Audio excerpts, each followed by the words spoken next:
All right, guys, a very, very warm welcome to Kilimanjaro Leadership Summit launch webinar for the 2023 FITBANKER Kilimanjaro Leadership Summit. This is our 8th summit happening. This will be my 9th summit up the mountain, my 9th personal one, but the 8th one as a FITBANKER Kilimanjaro Leadership Summit. I want to kick off, guys, by acknowledging all those of you that have stepped up, that have joined the group, that have shown up on today's webinar and today's masterclass. And one of the big lessons we've learned from leadership is showing up. Like, that's one of the biggest things that makes a difference. The world is filled and filled and filled with intention. There are a lot of people that intend to do great things. There are a lot of people that intend to do grand things.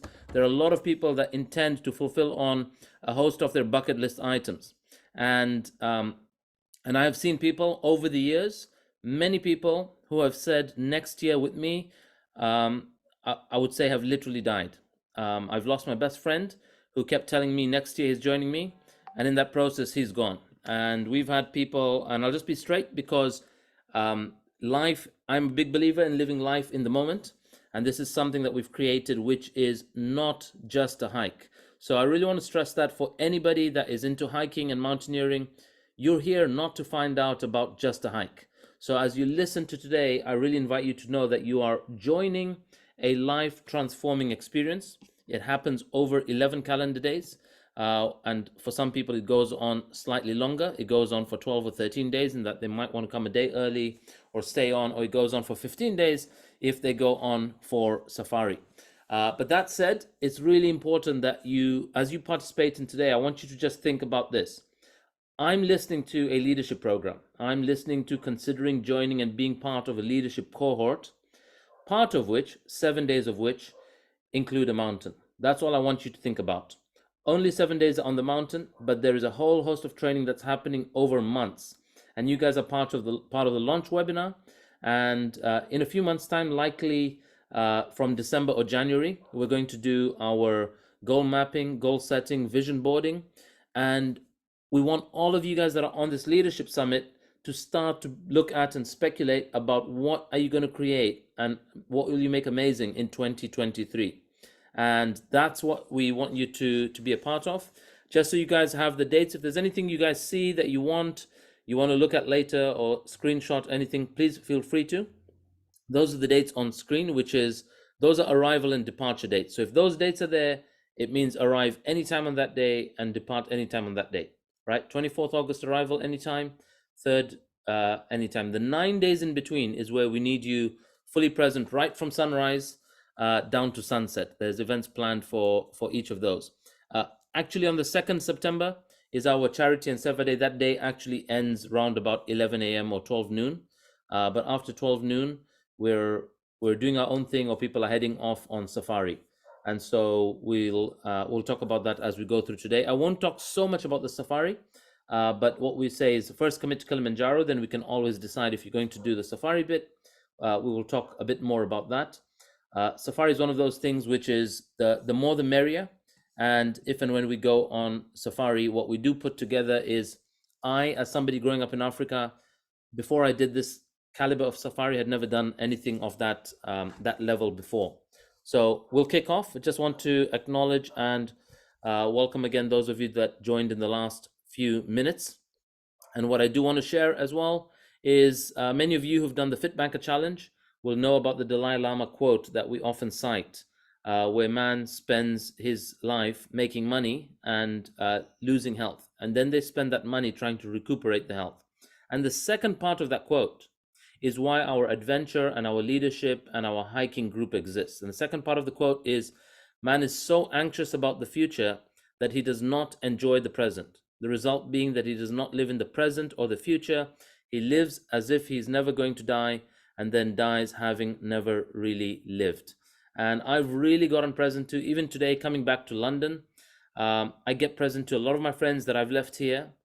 The only thing that has changed between when I was with them in my corporate career and now is that they're still in the corporate career, and they're still planning on a one day, someday kind of life that they will go to fulfill on and live and do those things they want to do. And I've got to go on and do it 6, 7, 8 times. a number of these. And I'm not saying what I'm doing is the definition by any means of success. It's different to every person.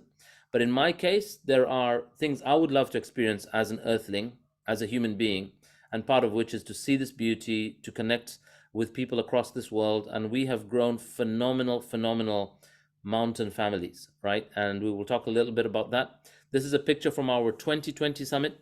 The two guys that you see on there are my gurus. And so I really want to acknowledge them. They have taught me stuff about the mountain, and they have taught me stuff about life and about human beings and how to save a life. And we have saved many a life on this mountain. There are people who have taken on this mountain who have a lot of experience or fitness or even the healthcare knowledge and awareness. But the mountain is a different animal, and it has really it will test people to their limits, and everybody has their own summit. And I'm committed to doing something like this, taking 100 people to summit. And I am at about 70 something lives. So I'm hoping in the next two summits we will get there. Maybe if all of you join, we might get there within this summit. And leaders inspire leaders. So if you're joining this, you might be somebody that invites somebody along. For me, it was a dream to take my dad there. It was a dream for me to go with my dad on this mountain to show him that there are beautiful parts of this earth. And I know my dad, for a 14-year window of his life, all he did was walk in and out of his shop, out of his business. That was his definition of life for 14 years. And many of us go through life like that, walking to that corporate jungle, into our offices, into our businesses, never taking a moment out to breathe. So I'm going to kick off going through what the Leadership Summit entails. But the first thing I want to do is I want to share with you a small video. Some of you might have seen this. It's a little trailer of our Leadership Summit. So I'm going to play this. I hope you guys can all see my screen. Please do listen in.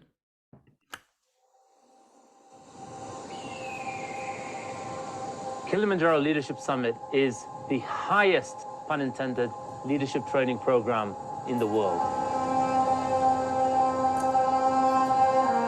This program is not designed to fit into your world or a controlled environment. This is designed to be a pattern interrupt to your life, and we're going to take you from your comfort zone to completely out of your comfort zone.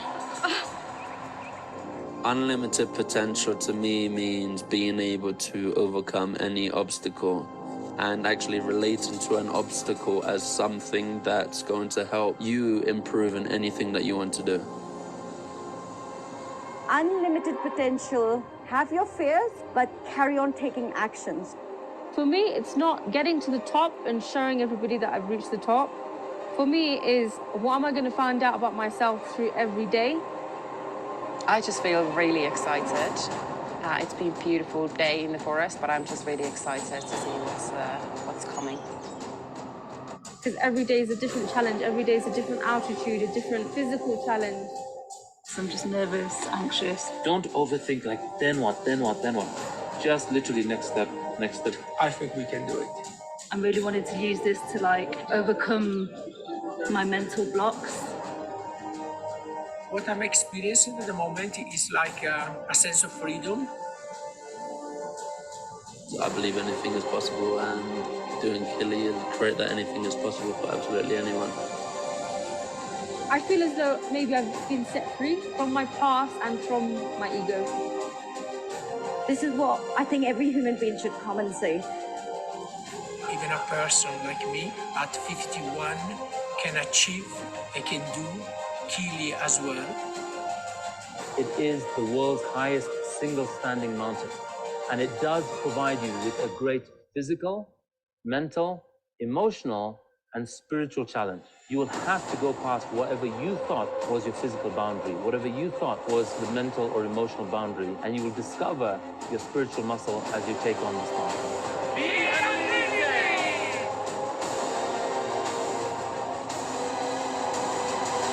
This is like the highway to heaven, except that you don't have to die to get there.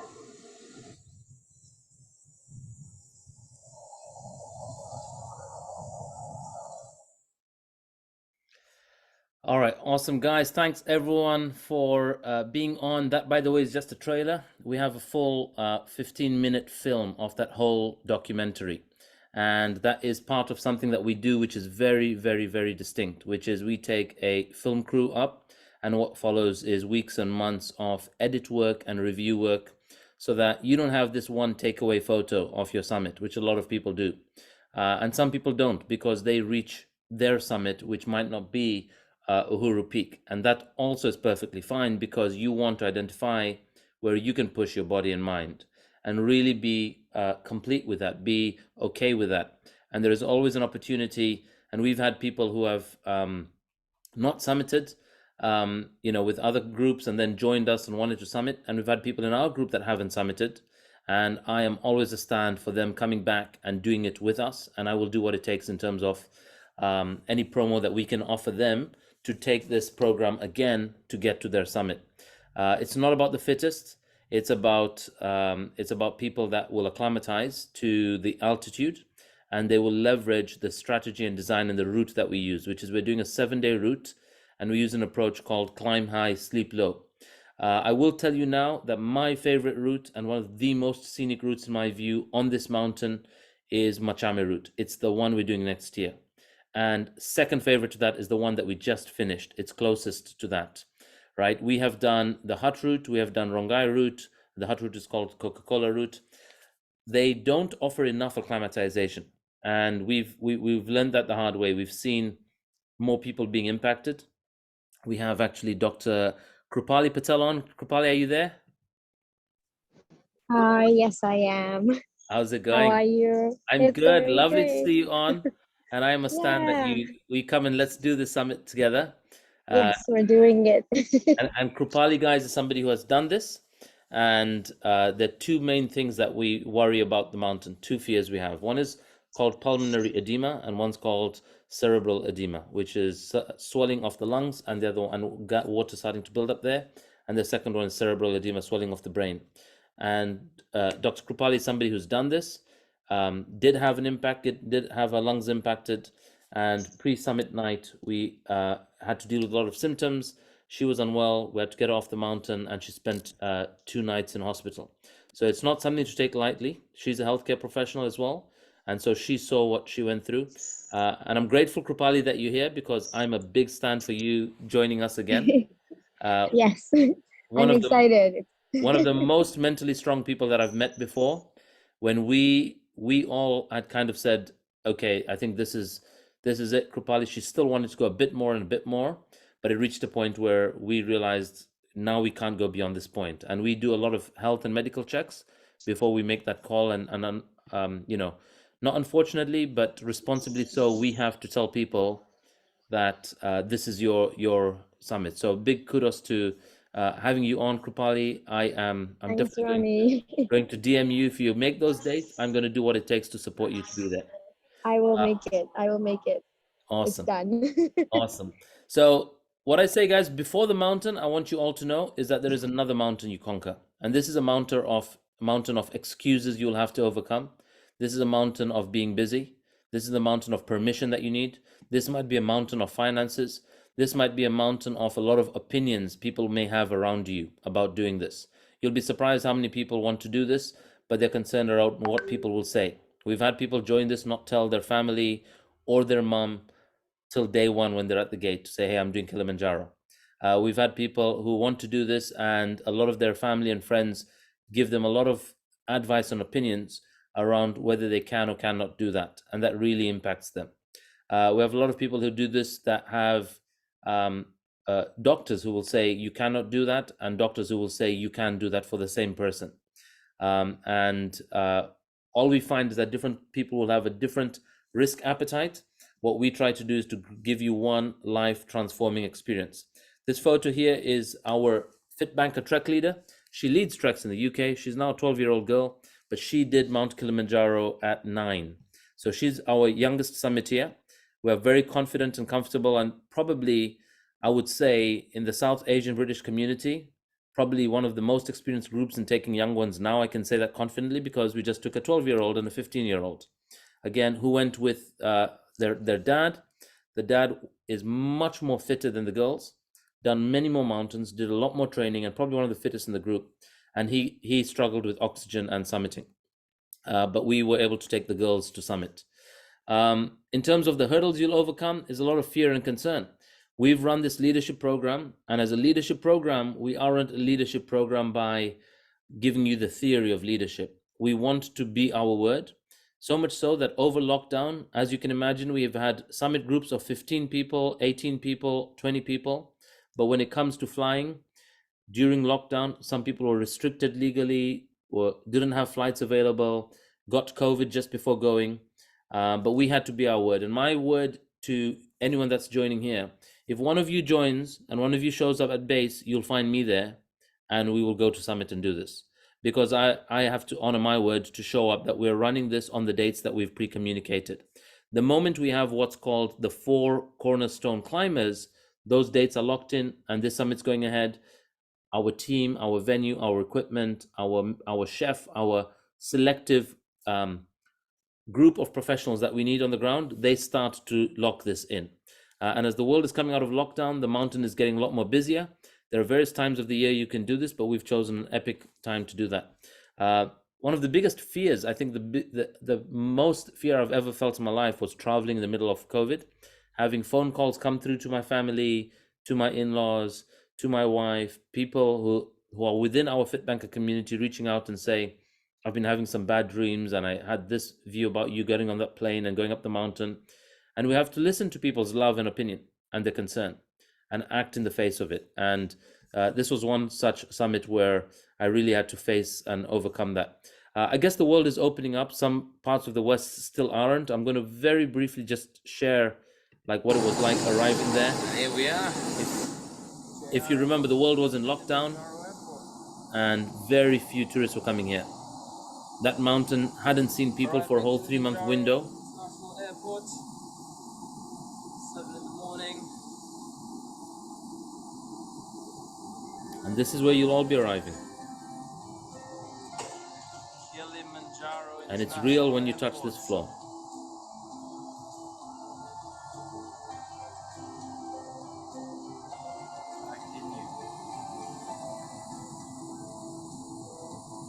Very safe and secure travel with Qatar Airways.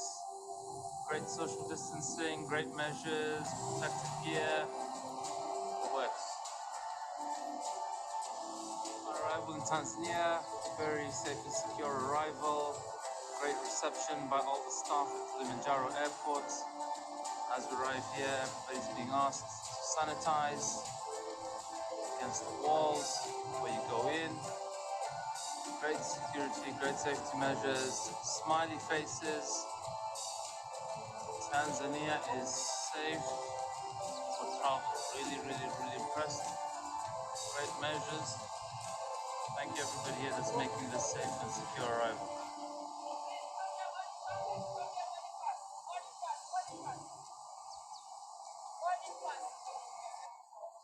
Alright, there's some metric scanners. Here we are. Alright, guys. Temperature being checked.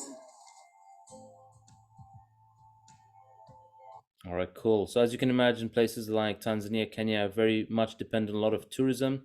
It's something that we don't take lightly, but those people that are concerned about that, in case you're somebody traveling for the first time after lockdown, I'm assuming most of you may have done some travel now as the world's opening up, but if you haven't, I just wanted to give you a sense of what it's like on arrival.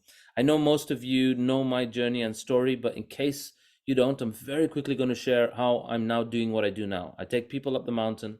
We have one life transforming experience. We create an amazing mountain family, and I get to do this. This is my job, and I love it, and it's fun. And the part that I'm doing is running the leadership training, is the leadership program, right? The climb is just an aspect of that training.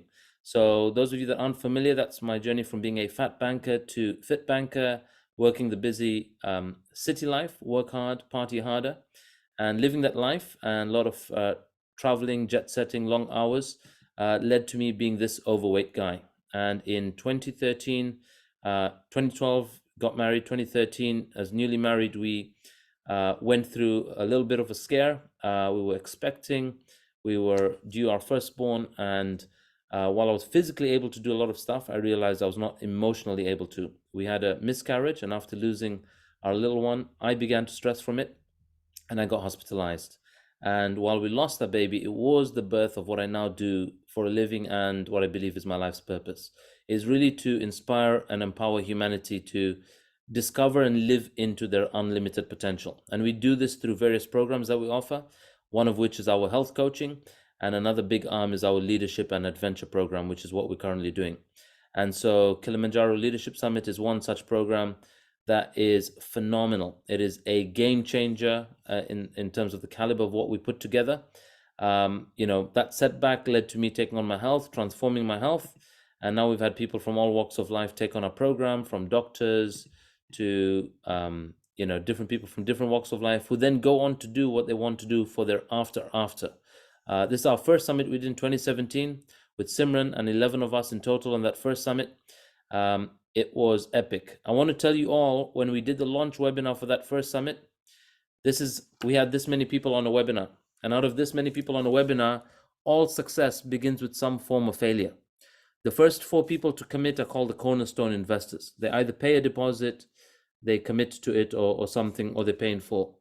And of all those 4 that committed, that made us lock in, all those 4 did not show up for the summit. One got anxiety attacks. One person had niggly shoulder pain, went to 2 different doctors. One doctor says, I do mountains, you go ahead and do this mountain without surgery, we'll deal with it later. And the other doctor said, oh, Kilimanjaro is dangerous, be careful. And this is a person who's never done mountains, never done hikes, and he chose to listen to her and didn't come on the mountain. And he since hasn't come since 2017. But there are many people who have. But I'm grateful for the first 4 cornerstone climbers, because they had us lock in the date and they made me take a punt where I was doubting myself. Who am I to lead these? What can I do on the mountain? How transformative will this be for people? And now we've had, like I say, 70-something people who've done this. A big part of our program is mindset coaching. One of the first things we do is visualization.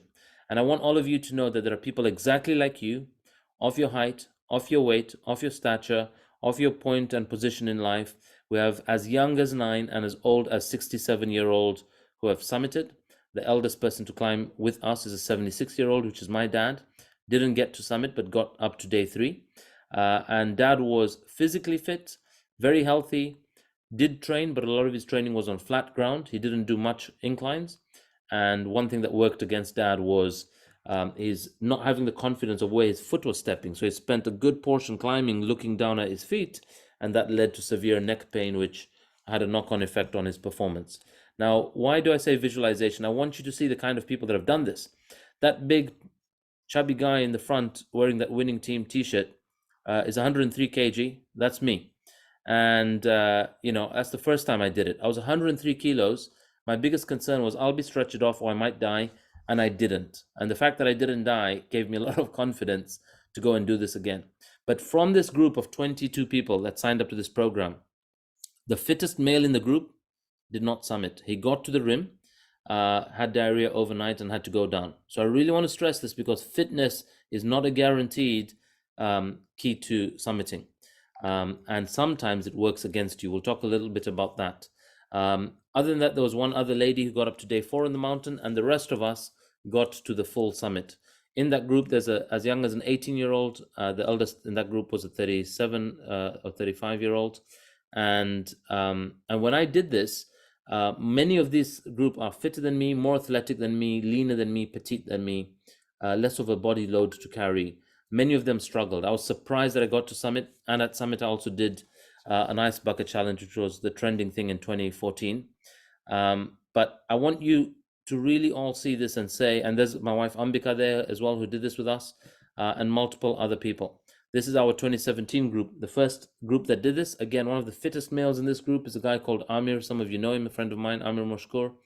And Amir, being the fittest male, struggled the most on summit night, was in tears, was vomiting, got to summit, sat down below that post, has one photo taken of him looking like this as he's recovering, and moments later started to projectile vomit. So he had to be quickly lifted and stretched down, or rushed down, not stretch it off.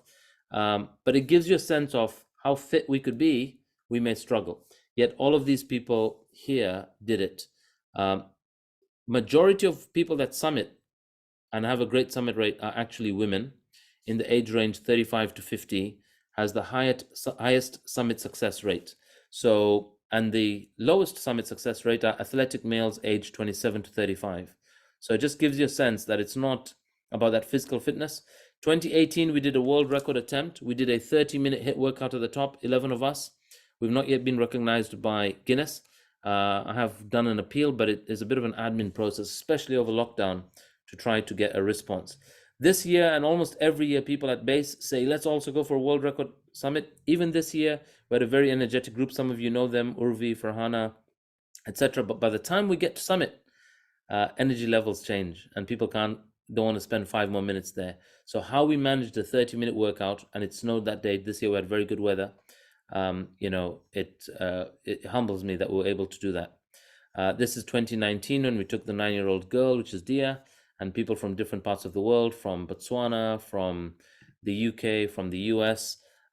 Great coming together of a global tribe. This is 2020 with the amazing FITBANKER track leader, Hina Shah. Hina, are you joining us for 2023? I am. Whoop, whoop. Can I just say our brother Ganesh is on the call? Yeah, Ganesh is on the call as well. Exactly. That's our 2020 group. We went in the middle of lockdown. This is August 2020. There were not a lot of restrictions, or they were not yet formalized globally around what you could or couldn't do in terms of legal in place. We went to travel. This group was meant to be, I think, about 15 of us that year, or at least 12, 13. And we ended up being the 5 of us going there. There were 6 of us. One of the fittest in this group was a 65-year-old male. He was dealing with high BP. He never had any symptoms or experiences, but because we did the check, his reading was excessively high. He looked fine, he felt fine, he was the strongest. He did most of the hike in a t-shirt, and that's his wife there. But we have to prioritize well-being. And when we see something, even if you feel you're fine and you mentally want to argue with us and tell us, no, you're going to summit, we may have to tell you from a well-being perspective when we've reached our cap. If there's something you stepped over, you might have stepped over hydration, sleep, food, or some underlying well-being issue that you want to step over. If we know it's just tiredness or fatigue or energy levels, we will still tell you to keep going.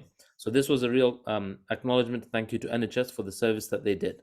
So what are you signing up to? What are you going to be part of? What does the 11-day program look like? I want to very quickly talk about that. First of all, you'll get to discover new people, and you're not discovering new people just on the mountain. You're going to discover them on these webinars. So a lot of you right now are seeing some people, you might see some familiar names of people you know, but on this webinar, if you don't mind typing, guys, just type in the chat, where are you joining from? Which part of the world are you joining from? Which city or which country are you joining from? Would love to get a sense. But we do have on that group about 50-something people who are interested in joining Kili. And of that 50-something group, we have people from Abu Dhabi, from Zambia, from Kenya, from India, from Australia. We have people here from Nairobi, from Kenya, from Leicester. We have USA and Zambia. We have Nairobi. We have Richmond. We have Tampa, Florida. Good. So a good number of Americans. We have Boston, London. So just gives you a sense, guys, how many people we have. We have Berlin. Come on, we need some Berlin representative. That is Maddie. We're going to learn a little bit about each other. Maddie also started a trekking group and community there. And we're going to talk about how we do a number of treks during the year to prepare for that. Maddie might be doing that for Germany with us, and something is reached out to me to explore that. You get to discover new people, and I promise you become part of this global community. There are monthly webinars, so starting from December, we'll have our first one. We will again rehash that webinar and why we're doing what we're doing in January. And then monthly up to August, we're going to have a monthly meetup. There is mindset coaching, there is going over your gear, there is talking about the type of training you need to do. In reality, guys, if you are somewhat active and fit, you need 3 months to train. I didn't know that. When I signed up, I thought I needed 15 years to train for something like Kilimanjaro. When I did it and I signed up at 33, I planned to summit at age 49. And now, you know, after my first one, I've now done 8 summits, and I've taken my 3-year-old up to 4,000 meters. I'm going to say that a 3-year-old has reached 4,000 meters with us. only because they're not letting us go beyond that point, else we would have gone for a full summit. My 2-year-old, no, he was 20 months at the time, has gone up to 2,700 meters. If you have babies, if you have family, if you have kids, you could also do this with them. I will let you know. We will have the team and we'll do what we need to do in the background to staff up our team and any additional support and any additional escape options to get you out of there to make sure safety and well-being is prioritized in case there's any incidents on the mountain. Not all classrooms have 4 walls. You're going to learn how much you will learn on this mountain about human beings, about communication, about doing life by design, and you will draw parallels from the hurdles on the mountain and the hurdles you face in life. People have done this program for many reasons. So one of the things we will focus on our training webinars is, what is your why? Why do you want to do this? You might want to break through in your finances or just your relationship of money, because there are many people that are materially wealthy, have a certain bank balance, but the thinking would still be from a scarcity mindset. There are people that do this to work on their relationships or get into a relationship. That trailer I shared with you, 2 of those people were just friends, or weren't even friends, didn't know each other. They're now in a very powerful, amazing relationship. They're probably the 3rd couple that's happened out of Kilimanjaro, or a breakthrough. And then there are people who've come as a couple. They've come as already a couple, they're in a relationship, seeing each other, or they're married. And they use the mountain to say, hey, something in the chemistry of us has shifted over the years. Like, kids have grown up, kids have moved, and the way we interact with each other, there's a little bit of a gap. And when they do something of this nature together, they find that their hardest push, their most vulnerable moments, the most challenging moments, is what will bring them together. And collectively, they also have done a bucket list item together. So this is what you get to, just bear with me, a little cough coming up.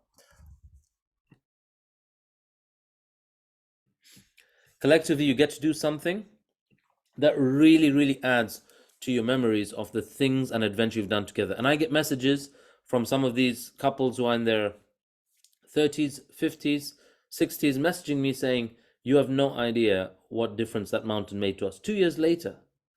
And the quality and type of holidays they've done since, or activities they've done since, has changed. So you'll find your own physical and mental boundaries. It is a bucket list item. It's the world's highest single standing volcano, actually, to be specific. And it is, by single standing, we mean it's not part of a range. All the others, like Everest and Aconcagua, are part of a range of mountains. This is the only single standing one. And the 9 days on the ground, the 9 full days, are 1 day of team building, leadership training in a conference room, your gear check, introduction to the guides, health and safety briefing. That happens on the ground on if this is 24th August, you arrive on 25th August, exactly 1 year from today. Those of you that choose to act today, 1 year exactly from today, we're going to be sat down and I will say, you were on that first webinar and here you are today. Hina, we've got to take a screenshot of the names so we know who was here and who ends up 1 year from now at the base in the room, meeting the guides and hearing the guide stories. 7 days then on the mountain in what I say is, in my view, my favorite, my most scenic route. And by the way, all the other years when we're not doing this route and people ask me what's the best route, I don't tell them about this route if we're not doing it that year. But this year I'll tell you guys that this is my favorite. I get to truly enjoy this one. And on the last day is a Seva day, which is a day of giving and gratitude and reflection. And we get to go, and we've been backing a particular deaf center for a number of years. We're one of the biggest contributors as individuals to it that are non-corporate, non-institutional. And we may back them again this year, TBC, but we had this year a number of people also doing fundraising for different causes. So based on whoever commits, we might check in with you. I'm just a believer in giving to the people in the place on the ground that we benefit from. So one of the things I am personally looking at is altering the lifestyle and livelihood of one of our guides. He has this dream and vision of creating a car wash to generate money for him, his family, and the next generation. Many guides and many porters on this mountain have a short shelf life of their career. They're like professional athletes. You'll see many on the mountain they'll say they're 34 and they look 59. Or they'll say they are, 40 is around about the oldest age of the summiteers and porters. But the strain that happens to their physique and physiology over the years, it's considered normal in that community because everybody else looks like that's what they do and that's how long they work. But I'm exploring, instead of giving to a charity, we may fund or contribute to a sort of social enterprise working with one of our porters. I'm just putting that idea out there. If you would love to back that idea, we will discuss that more with those that are committed in. We're looking at 20 leaders, and we might be promoting this as a 20-person cap for this year. There's a lot of interest for this year after how much we've shared and documented in the films that we've released. But I am going to have an option of adding another 10 more people. Those will be subject to us having the space, the equipment, etc. at the base. So they will be on a case-by-case basis. As people want to join, we will probably go up to 30, could even go up to 40 people in this summit alone. That's the level of interest we have now. And of course, like I said, there's a first mover advantage. We do invite everybody to, we create a challenge of a mountain. We've every year had a goal to raise about 20,000. We've never met that goal and in 1 year, but the intention is to have a goal that is uncomfortable to reach. So the more people that we can have, say, you don't have to, this is an optional invite to fundraise, put up a link, invite people to contribute and donate to your cause. You get to do that. But one promise I have all of you, it will be one life transforming experience, whether you summit or not. This will be a game changer of an experience. It will have a forever, for life impact on your mind and the way you do things in life after the summit, whether or not you summit. But one thing is guaranteed, you will come down as family. There's right now, this last summit that just finished 2 weeks ago, there's this big vacuum everybody's feeling. There's a lot of emotional, lovey-dovey messages on the chat from the 12-year-old up to the 67-year-old. That's how much connection we create in our groups and communities. Key thing I want you all to know is it's not just a climb. I really stress that because people are often comparing us to, hey, this company and that company and that company. We work with partners on the ground, different partners, one for the climb, one for logistics, one for accommodation. There are different pieces we bring together, right? Including entertainment and entertainers. And I don't want to give too much of the surprises away, but there's a lot of stuff that happens along the way. And what we're doing is we're just in the front leading the orchestra. We're bringing the team of the best together. But it is a leadership program. And there is mindset coaching. There are monthly treks you'll be part of. When I'm in the UK, I go in person with people to shop with them. If I'm not there, the amazing Hina has gone in a few instances to Mountain Warehouse to walk you through, this is the gear you need, this is what you want. And if you're elsewhere in the world, we will share with you links and a full list of the gear list. It is 5,895 meters. That's 19,340 feet. That's the height at which many airplanes fly at that level. And then they go up to 30, 35,000 feet sometimes. But generally, that's how high we're going. It's about 6 kilometers up in the air. We're of course not going straight up. We're going up and around the mountain as we're acclimatized before we get to summit. Apologies, sorry, that's not Lemosha. We're doing Machame. Yeah, Machame is there, 62 kilometers. Every day you will walk between 4 kilometers, and on summit day, up and down, and then lower than that again is 17 kilometers. That's the only biggest day. 4 hours to 18 hours of total walking, moving, resting, and stoppage time. So when I talk of walk time, that means including your breaks along the way and sitting and having your lunch and so on. We provide 4 nights accommodation at base. It's a very rustic lodge called Weru Lodge. The owners of that are like family to me, and they truly have altered, what we do as an organization. Despite having done this so many times, we still have to work with them every year to revise the menu, to ensure it's vegan, to ensure there's gluten-free, to ensure something's eggless, because we deal with a lot of staff that sometimes they change and the companies change and people move on. And our role is to keep that quality standard high. With Hina, we have a checklist that we're working on to ensure nothing is missed, nothing is dropped, from the toilet to the setup to the mat on the floor in your shower. All that is something we give attention to. You're going to go through 5 terrains, and we will start off with about 27, 28, 29, 30 degrees heat in the rainforest. And at night, the temperature at night in our sleep can drop at base up to -20. We will mostly experience, at the rim, it drops to that much, but we won't sleep there. Where we will sleep, it might go lowest to -5. But more often than not, it's about -1, -2. That's kind of what we start off on summit night. And that's the only night we'll experience that kind of temperature. Equipment and gear, we give you the full list. We'll provide you with the gear you need. The first thing you need is your boots. And remember, everyone that's getting your boots, you want to buy one size bigger and make sure they're really good boots, waterproof, windproof, with a good sole. We provide the guides, we provide the staff facilities. We have one of the best ratios on the mountain. You can ask about this if you're into mountaineering. We have about 4.5 to 4.7 support team for every climber. I'm going to say that again. This summit we did 11 climbers, so 10 plus my video guy, 11, had 46 support team, right? So 57 people are going up the mountain at once for those 11 people to summit, including that videographer, right? 57 people. You can find right now companies that will take you with a ratio of 2 to 1. So if there are 10 people, you can expect another 15 or 20 support crew. We have 46, and we'll talk about over the webinars what that entails, what they do. We summit on day 5, and day 6 and 7 is coming down. This year we're doing Machame route. This is the route we start off at Machame in the red dot, the one we did on that we just finished Lemosha on the left. So you can see they merge at some point. They join at Shira. So from day 3 onwards, they became the same. We're doing Machame. Other routes that are there, Umbwe is an athletic route. This one can be done up and down in a day by athletes that are acclimatized. The world record from Umbwe up to summit and down is 6 hours 57 minutes. So it can be done in as short as that, but we're going to do 7 days. We're going to go up to Barafu camp, which is our base camp, spend the night. Then at midnight, we start to go to Stella Point, from Stella to Uhuru Peak, and then we make our way back down to Barafu, and we come down to Mueca. This place called Barranco Camp. This day, every day has a theme. The day of Barranco Camp and Barranco Wall, it's called Awakening the Inner Child. That's where we have Ganesh over here, who did some amazing Michael Jackson moves that we never knew existed. Everyone dances, everyone sings, everyone jumps, everyone does a whole host of stuff that we often have parked away somewhere in our subconscious and become very quiet and reserved about. The mountain will peel away those protective layers. I'm going to share a little bit about that as we go through.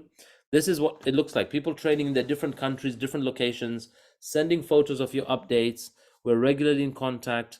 I'm going to Snowdon this weekend. Those of you that are in the UK, here's an opportunity for you to start off your training. Mount Snowdon is a very good basic trek to practice on.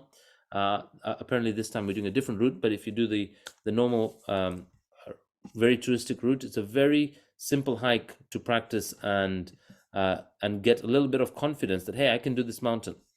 Ganesh is coming this weekend. Awesome.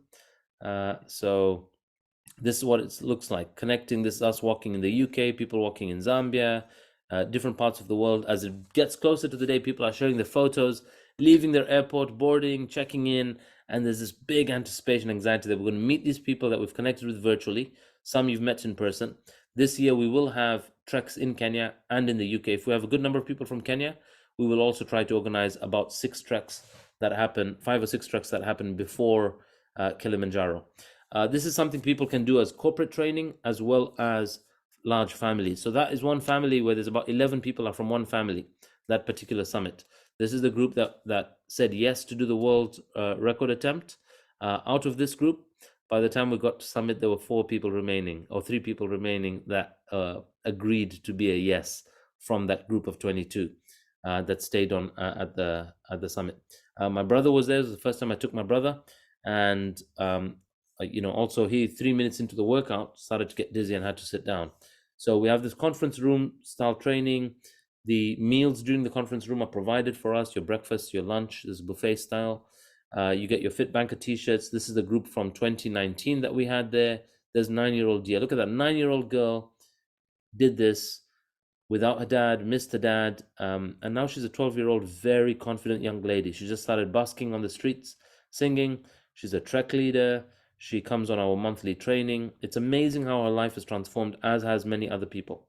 Many other people have done this to transform their confidence, their relationship status, their financial status, and have caused those amazing breakthroughs. We do an exercise on base called life maps, and this is where you will share a little bit about your life beyond anything people see at surface level.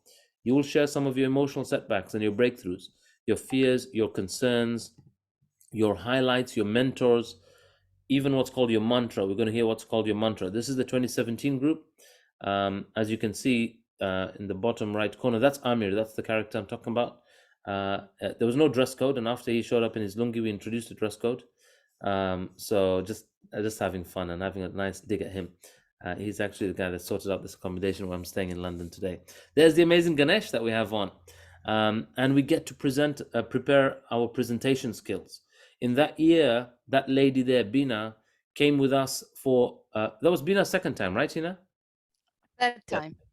Yeah, so that was the third time on the mountain, but her second summit. She did it with a different company, didn't get to summit, and told us nightmare stories of bread ran out, food was passed around, and then everyone picks a slice, and if you're lucky, it will come around again, and you get a second slice.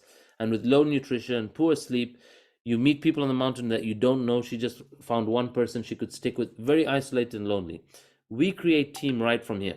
So you have that 65-year-old who's having fun with Hina and Bina, and they're having fun with him and teasing him, and all kinds of bonds happening, while her wife is there, sat next to him, watching and enjoying all this banter. And there's Ganesh, and we're all connecting, and we have this phenomenal chemistry. And these people may otherwise never have connected. And we have a phenomenal bond today. Like Ganesh could reach out to Hina and vice versa for anything, right? And they could really be open and share what they're dealing with. And we're going to be together this weekend as well, going up Snowdon. So with Ganesh, and there he is presenting a life map where he goes through sharing part of his life journey. Day one, this is what base looks like. Everyone's smiling at this point, and everyone's clean at this point, and their faces are shining, and their boots are polished, and it looks amazing. And so we do the registration. We have our porters weigh in. It's also working with a group of people that the porters are not exploited. That's a big part of what we do. So there, the porters are doing their weigh in to make sure nobody's carrying more than 15 kg load on their back, have good gear and so on to go up the mountain. And this is the 2018 group. There's a doctor there. We don't always take a doctor. If we feel there's a need to take a doctor, like somebody in our group has a concern, a medical condition, or we are going for a world record attempt, that's when we would have taken that doctor. To take the doctor costs something extra.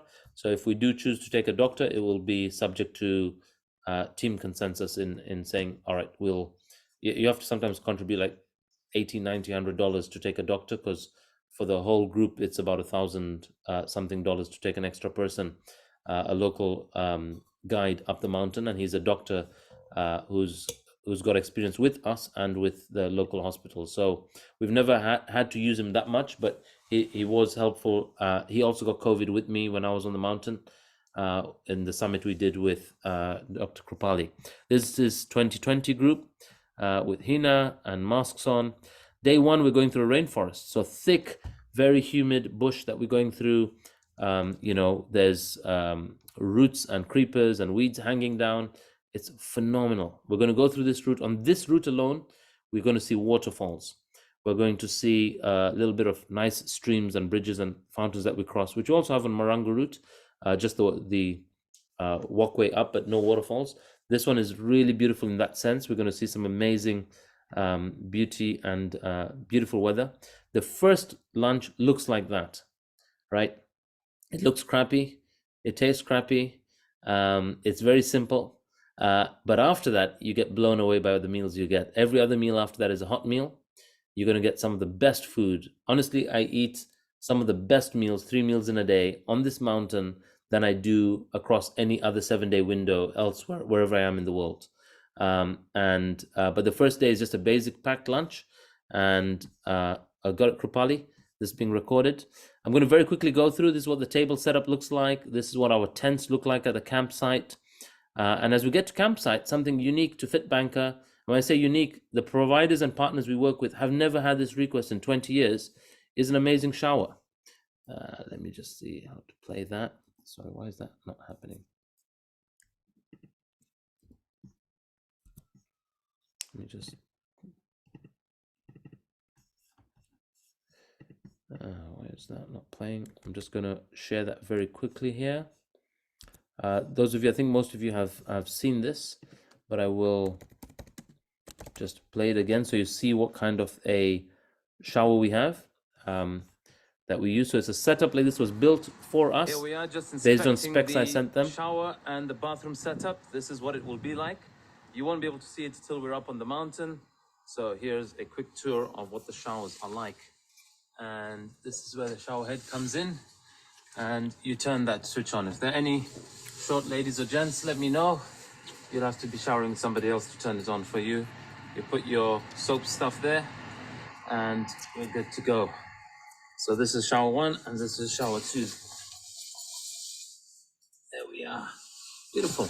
Amazing shower option for up in the mountain, hot water at 4,000 meter altitude.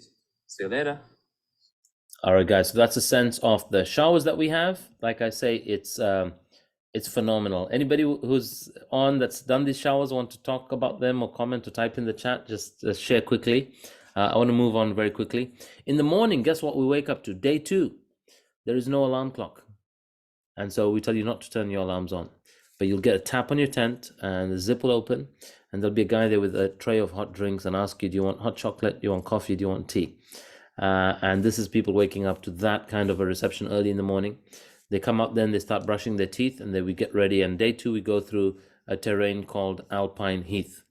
Alpine Heath. And by the way, the default way of doing the mountain with any provider when you inquire or see on the website, the way you normally clean yourself on the mountain is wet wipes or nothing, right? So basically that's the default way of doing it. There are no other showers. So we are carrying the shower. Everyday water is carried and heated so that it helps clear your sinuses. It helps really freshen you up. It's a real energizer. I tell you, it's a game changer on the mountain. It probably contributes to a higher summit success rate because of the showers than if we didn't have them. Day 3, we're on Shira Camp. This is a mountain which on the ledge you see the whole city below. You see tiers of clouds below you. At night you might see the city. In the daytime we're going to just see clouds there. Sometimes you wake up, it's wet. Sometimes it's dry and cold and or warm. And this is the day we got to really start to increase our sunscreen just to make sure we're protected from UV rays at this altitude and above.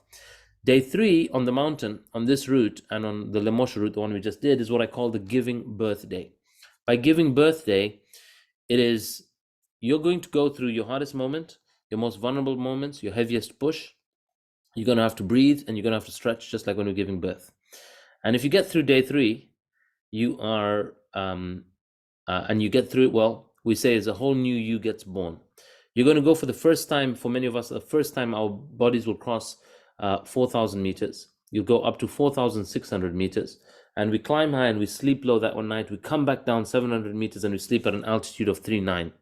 And this is one of the days where on this day, we've seen people lose oxygen going to their legs and have to be stretched off. We have people this becomes their summit and they have to turn around on this day. But we've had people, and majority will have headaches, majority will have migraines, a good number will have headaches, migraines, and vomit and have diarrhea. And you will feel fatigued, but that's normal. And every night, our game plan to you is to repair the damage and make you the bestest, freshest version of you that wakes up in the morning. And as you sleep and as you hydrate and eat well, and if you don't hydrate and eat well on this day, this is the day which 2 days later you don't summit because you did not nourish yourself adequately on day 2, day 3 on the mountain, and you will experience it 48 hours later. So we really invite you to follow and do it by design. We do stretching, we do pranayam, we do breath work. This is Bina on her first summit with us, her second attempt on Kilimanjaro, but the first time she summited, and she's done it again twice with us. She loved it that much that one year she said, hey, when are you going next up the mountain? I said, oh, we're actually going in 15 days. And she goes, send me your bank details, and signs up again, like does this program again with us. And the second time was not easier for her. She got a little infection. She got a bronchial infection in chest. There was no COVID then. But she did it. It was amazing. She didn't have COVID, sorry, but she did get impacted. Day 3 can have, this is crazy weather, wind, snow, and hailstone in your face. So people are putting here their ponchos to really protect them, cover them, keep them warm. They're getting very frozen, can't feel their fingers. And we go through this, and then we get into a warm tent, and we have nice saag paneer. Who'd like some saag paneer on the mountain? That's what we have. We have nice matar paneer on this day on the mountain. It is amazing. It's the best paneer you've ever had in your life. And if you want an African dish, we'll have some ugali on that day as well. And this is Lava Tower. This is the 4.6 altitude we get to. That's the 65-year-old who I told you was doing most of it in a t-shirt. And he was, on paper and on face, looked perfect, ready to summit. But we looked at his numbers and we said, he had a BP of 257 over 149, which is a crazily high blood pressure. Day 4 is a play day. Day 4 is when we awaken the inner child. Day 4 is the day that I've previously got scolded by other providers. So, what are you doing? You can't do that. And then we changed the provider, not because of that only, but because we really believe in the leadership trainings to awaken the inner child. And there's a little bit of climbing here, non-technical. You use your limbs. We do so safely and securely, and we have fun along the way. This is kiss the wall bits. A lot of our fit bankers have kissed this particular rock, and have a look at this. It looks close to the edge and looks dangerous, but it is quite secure and quite enough space to securely travel this. Have you kissed it? Kiss Katie. That's Hina making fully out with the rock. No French kisses, huh? I've done it 3 times. Thank you very much.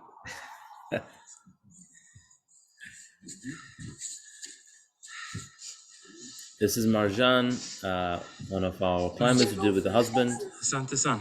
Marjan, you didn't kiss the rock. Next time. Bryson, kiss the rock. Kiss again. That is one of our senior guides that we're going to join the mountain. Baba Jun, don't forget to kiss the rock, eh?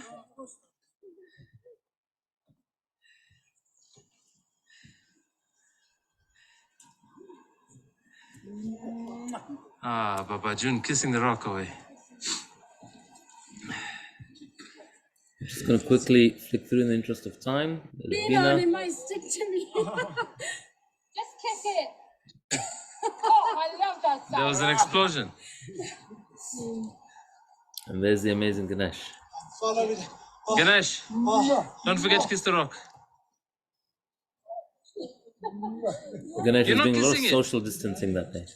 There we go. To end it, Jimmy. Let's go. All right, guys, I'm going to crack on from this. On that day, we also really get to awaken the inner child. Like I said, there's a lot of song and dance. And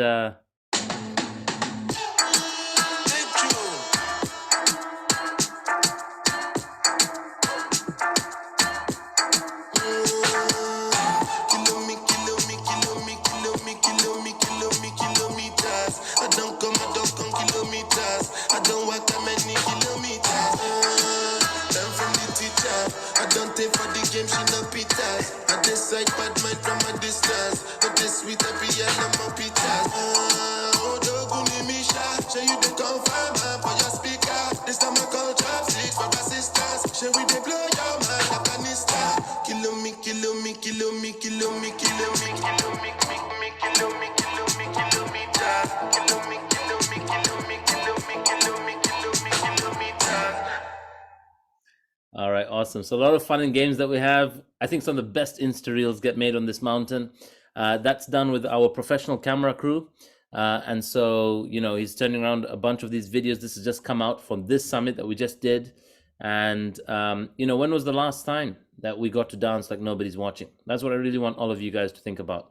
And that dance is people are on a natural high. If you followed us this year on Instagram, you'd have seen what was happening. And it's just phenomenal. It's an awesome experience to do together. This is the next day. The next day, and that dance, by the way, is happening on the top of Barranco Wall. So we've gone up this wall that you saw us climbing and kissing. And as we reach the top, people are so buzzing and pumped with endorphins and serotonin pulling that off that they're now naturally high and dancing. And I tell you, I kid you not, over lockdown, when we want to go for like the New Year's Day summit, we had groups from Russia, from the Middle East, from everyone. They just look at our group, and this happens every year.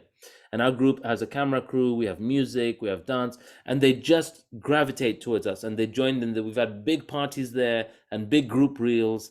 And all of them are like now, hey, where's that group? And when they see us at base, they want to come to our after party that happens at the base.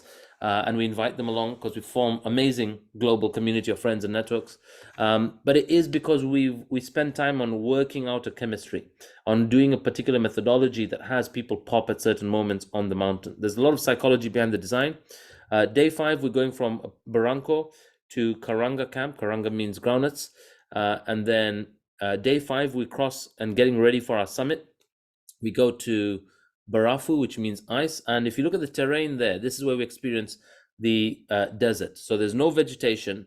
And I say, if we ever go to Mars, that's what those of us that have done Kili will be ready for what it's like traversing Mars, because there's no vegetation, just black molten rock that's dropped millions of years ago and dried up. And we're walking through that, getting to the base camp, the base of where we're going to start our summit night from. And there are multiple ways that you can do it, right? This is us doing it as a group, and I believe doing it as a group has phenomenal chemistry and dynamics, and people from all over the world. This is somebody from Spain, from the UK, from Zambia. On this particular summit, we had people from Switzerland on that particular summit. And then there are people we meet along the way. This is not with us, but I want to share with you, some people want to do it rough and tough, in the sense that they're carrying their clothes for all the 6 days. They're cooking for themselves. That's a father and son who are doing this. These are guys are avid hikers. This is their 200th summit, but they're kind of lonely. In fact, the dad and son were separated along the walk. We met the dad, we would chat with him. We met the son, we chat with him. And then they get together at the sign and they go to sleep in the campsite. And that's it. Then they wake up the next day to go again.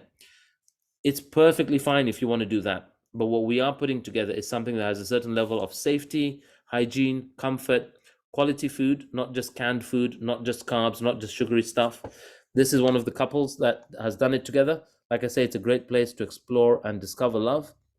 They have not taken on adventure of this caliber before, but they did it as a couple, and they rediscovered new parts of them that they didn't know existed by doing something like this together. This is another couple. They went through this hailstorm. They got to really rediscover each other. They got to be an expression of their love on the mountain. And their life has been very different since. And they're, some of these couples are the ones that message me and say, hey, that mountain, the effect it's had on us. Then this is another couple, engaged, and this is the fiance, both doing this together. This is one of the fittest males in that group. This is day 3. What you're actually seeing here is his farewell party. So now I want to know the jokes, Zarina, Auntie, and Shaq. Like, are you talking about coming with a couple there? Are you going to propose there, Shaq? We want to know the details. So basically, this is a couple doing this. He is the fitter male on ground. He's done a lot more mountains. And this was his farewell party. He, on day 3 after Lava Tower, had wobbly legs. And at this point, we said, let's sleep tonight and see if you're better. In the morning, he wasn't. His oxygen wasn't great. His energy wasn't great. And this was us saying goodbye. And so he came there very confident to this mountain and show the rest how it's done. And she went ahead and got to summit, and he didn't.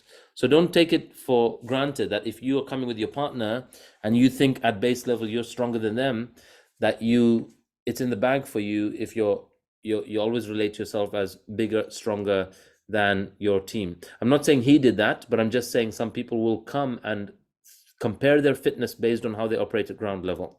The mountain's a very different beast. That's me and my brother talking about expressing love. Grateful I got to do it with him, and for whatever reason he chose to come again in 2020 when we took Dad and Kanea up the mountain. And then some people, it's their love of alcohol. So you're not allowed to take alcohol up the mountain. These girls get to summit and they say, Ronnie, we've snuck something up here. And they have their love for their Jameson, and they have a drinking club back home, and they promise their group of girls that we will take a shot at summit for you. I don't think they took the shot, we didn't let them, but they took a photo of this shot, the photographic shot of the summit. But at that altitude, if you're very sensitive, a little bit of alcohol can get you very tipsy. Some people do that. They pop a bottle of champagne at the top. We have people propose at the top. Hint, hint, Jack. So a lot of things can happen at summit if you want to work with us and prepare for that. We have also heard a story of a guide who carried the guy's ring to summit for the proposal. Finally did the proposal when they finally got through summit, a very arduous long night. And obviously the lady said yes. And then when they came back down to Barafu camp, the lady realized in the cold she had dropped the ring and lost the ring. And so then she's asking the guide, can you go back and find the ring for me? And they're like, heck no. And anyway, she had to somehow hide that till she got to back to their hometown and bought a replacement ring.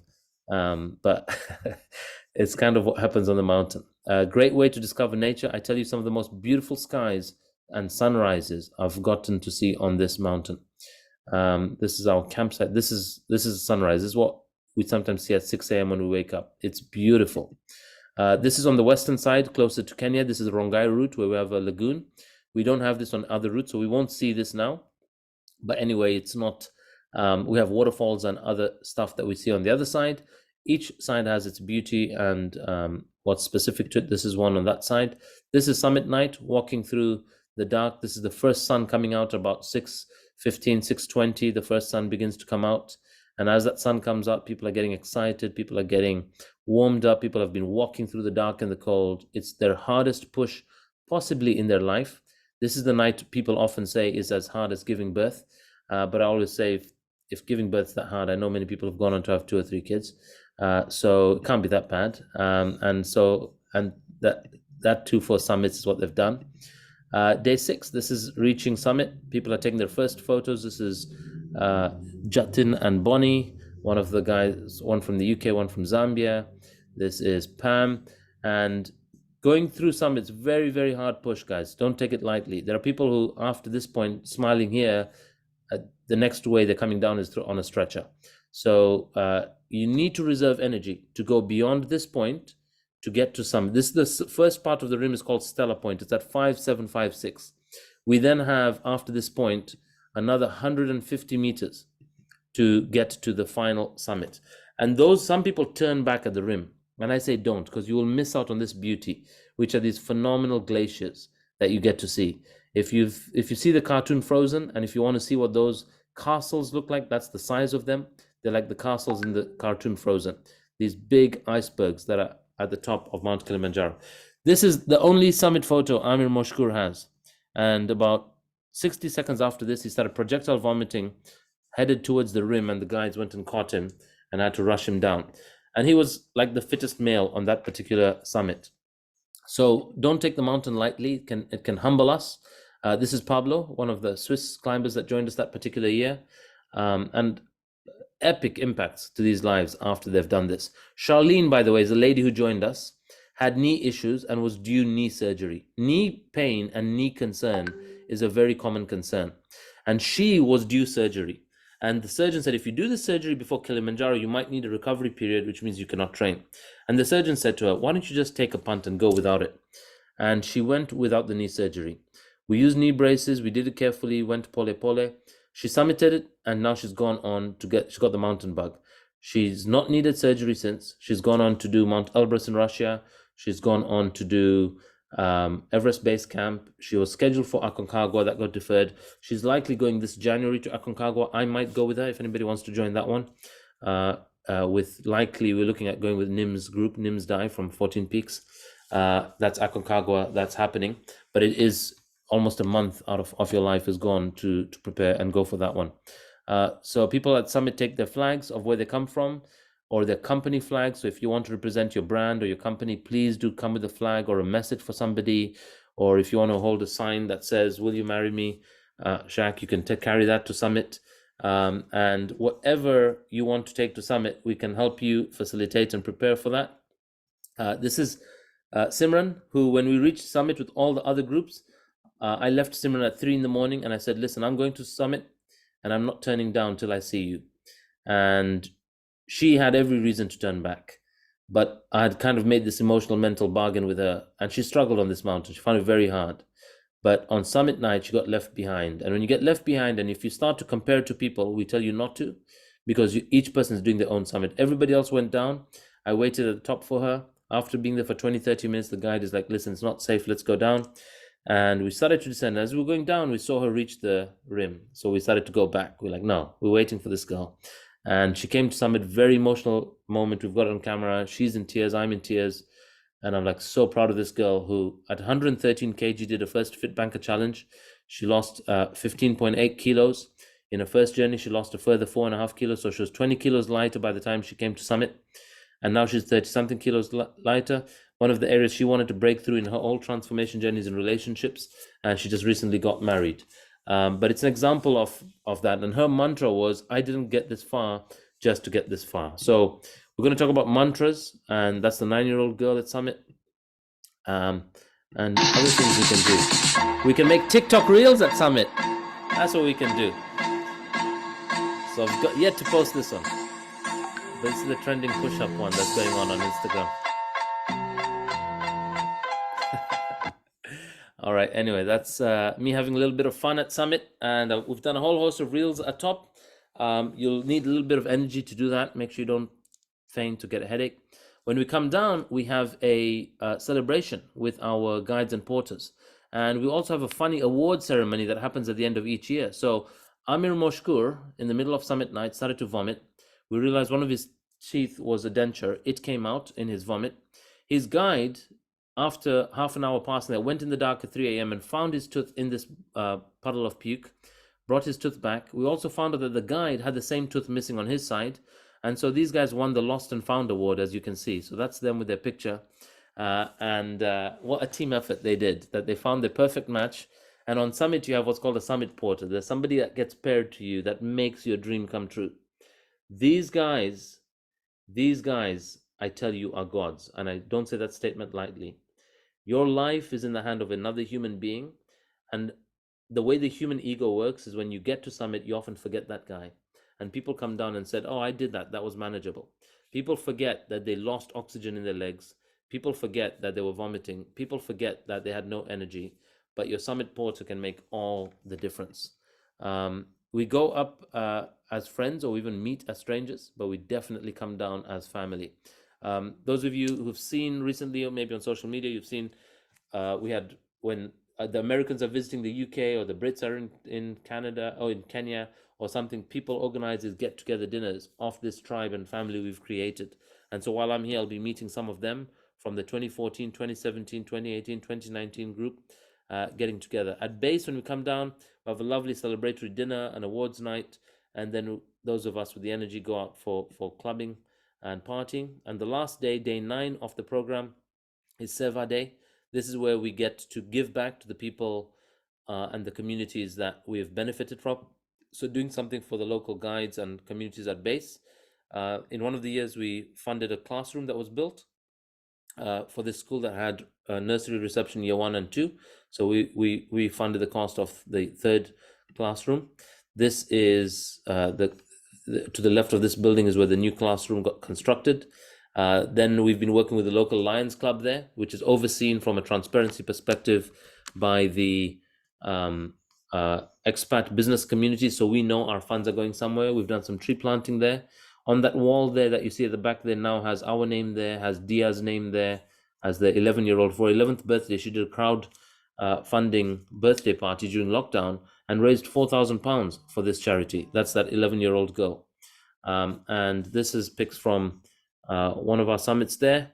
Where we're staying at base. In case those of you wonder, we're staying at a place called Weru Lodge. Beautiful place, camels roaming, lovely rustic lodges. This is what we don't want to lose if you book too late. This is likely what will go, especially this is peak season that we're going in. It's a very busy season, very popular for the Western world. It's during summer holidays, the last week of summer holidays for most schools. So very popular with families. Has a beautiful pool. We do some cold dips. I was about to say we do skinny dipping. I was joking with this summit to say we'll go skinny dipping, and somebody started to remove their pants and jump in while we were live on social media. But it's a great place. And who can climb this? And what level of fitness do you need to have? The park policy, the lower age limit is 10, but they will allow you to go from 6 upwards with a parental sign-off. So the parents have to kind of sign the liability document. Upper age limit, there is no upper age limit. This is an 86-year-old who climbed the mountain. When she climbed the mountain, she heard that there was an 89-year-old male that did it. She got angry. She came back 3 years later. At 89, she went up, and she's one of the oldest to do it. But we do know of somebody was saying there's a 93-year-old that has done it, and they've taken a 93-year-old. Fitness levels, like I say, the saying is more painful than childbirth. But if you have a good midwife or a mid-husband, you could deliver that baby in 17 minutes, and it could be very easy. All shapes and sizes. You get people from marathon runners to those that are averse to exercise. Hiking is the only form of activity they've gotten into, and they're able to do this. The fitter you are, the greater the chance of summit, but fitness is no guarantee that you will summit, right? There is mental and physical fitness that we need. Any weight can do it, but we do recommend, guys, that you get within optimal body fat percentage, just so it's more enjoyable for you. We have taken many overweight people. They have summited and some have struggled. But if you can do it with more optimal body composition, your body and your lungs are working less to fuel these nether regions of your body or certain parts of your body that is just excess load you're carrying. As somebody who's gone there at 103 kg and somebody who's gone there at 76 kg, 77 kg, I experience the difference as one is walking and one is flying. it is a game changer if we can transform our body composition. So if you're somebody who's not done the FitBanker Challenge, you would love to do this. We exist to optimize human performance. And I would invite you to, if you haven't done the FitBanker Challenge, to take it on in your build up to Mount Kilimanjaro. We will do medical checks daily on the tent. We'll check your oxygen. We do altitude sickness checks. We will have various other checks. And like I mentioned, 2 main fatality causes on the mountain is cerebral and pulmonary edema. This is talking of fitness. You've had Martina Navratilova, who attempted but did not summit. On day 4, she had to be brought down. She had what was called a tummy bug, but it was a reaction to altitude too. And she didn't do it. You have Roman Abramovich that has a team of 80 people to take Roman Abramovich to summit. Did not summit on his own, right? Roman Abramovich, we know the guide that was working with him, that took him. And there was a lot of pressure on that guide that I'm going to be the person that took Roman Abramovich to summit. Our guide has taken a paraplegic. Our guide has taken Boris Johnson's father. Our guide has taken so many people with challenging circumstances. We have a team of guides, so it's not guaranteed you'll always have that guide, but I've worked personally with all these guides and what I call senior guides that have a certain level of experience. So that said, any questions before I go into what the program entails?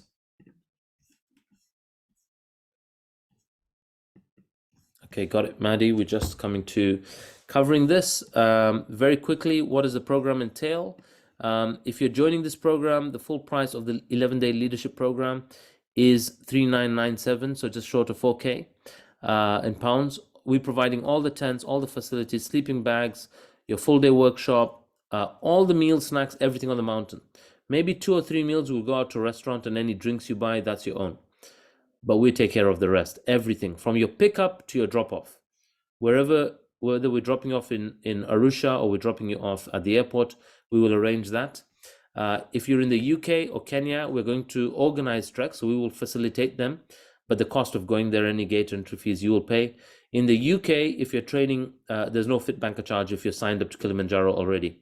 So that's one thing we want you guys to know. If you're signed up, then you get to join these. Only if it's a residential trek, then we have a subsidized rate for you to stay at the accommodation that we organize. If you're in Kenya, if you're in the UK, depending on the numbers, like I'm down here for a Snowdon hike, Ambika was down here for the Brecon hike last time I was meant to be here. I would fly down to be part of these trainings with you because I appreciate them, enjoy them. It doesn't make sense cost-wise for me to fly down for a hike up a mountain, but we do it. We do it to really build that team experience. We will give you the full gear and equipment list. I can give that to anyone now as well. If you buy from Mountain Warehouse in the UK, we can get you a 20% corporate discount from Mountain Warehouse. Some other places may give us 10 or 15%. That's a big saver. I've spent £700 on gear before, and I've also bought gear for everybody where they bought everything for about £400, £350 to £400, right? So I've paid in the past buying in haste up to £700 worth of gear. I would say budget, if you don't have the gear already, a good pair of boots is about £100, and then the rest of it you got to kind of go through the list and buy. We'll provide you with the FitBanker t-shirts. A big thing that we do that is nobody else is doing is the film fund. The cost of the camera crew, depending on how many people we're taking up, can vary from $5,000 to $10,000. We pay for their whole cost and their whole summit. Some of these guys have never done the mountain before. We've taken 4 people up the mountain who said yes as a film crew, and we find out they've never done the mountain before. So we have to also make sure they get there intact, and we got them all to summit. And we provide a porter for them, carrying their equipment, gear, and all that stuff, plus the edit cost. So there's a group film fund. It's included in this price. Okay, so I'm going to say that again. Previously, we would ask people to chip in separately to the film fund. We're saying now that's included for the group film. So one group documentary. If you want your individual film, we can also make an individual story. What's not included is obviously your clothing, your flight, and tips. We say carry approximately $220 in cash. You may not need it all, but this works out to about $5 per day or $3 per day per porter. It's not much what ends up with each person that you're contributing to, but when we do it collectively as a group, they end up with something sensible for 7 days worth of hard work on the mountain. There's a tipping ceremony. It is optional and it is discretionary. We do recommend that we participate in it. It's really a day which if any of you who've done it before can talk about the difference porters and guides make. We have people who then want to give them some other gift. Here, take my bladder, take my backpack, take my gaiters, take my poles. They fall in love with these people that transformed their life. There's portable toilets and portable showers, as we've shared. And those of you that are signing up now, it is a promo of 3.5. Those of you that are in, if you're signing up this side of the year, so ahead of 2023. But if you're not paying in, if you're paying in full, it's 3,500. If you are East African, there is a promo for you, which is at 2,850. So 2,850 for East African citizens, if you're East African. And for everyone else's benefit, that's because there's a reduced gate entry fee for them, right? So there's a different rate that we have to pay for them. But we still have the same support crew and amenities and extra luxuries and the camera film fund contribution. Out of that 2,850, 500, between 500 to 700 is going towards the film fund. So it's 3.5 if you're paying in full before 31st December. If you want to pay in installments, then you pay 1,000 down so that you get you're not paying the 3,997 in full later, and you pay 2,700 in installments up to next year. So by 15th June next year, you want to be fully paid up.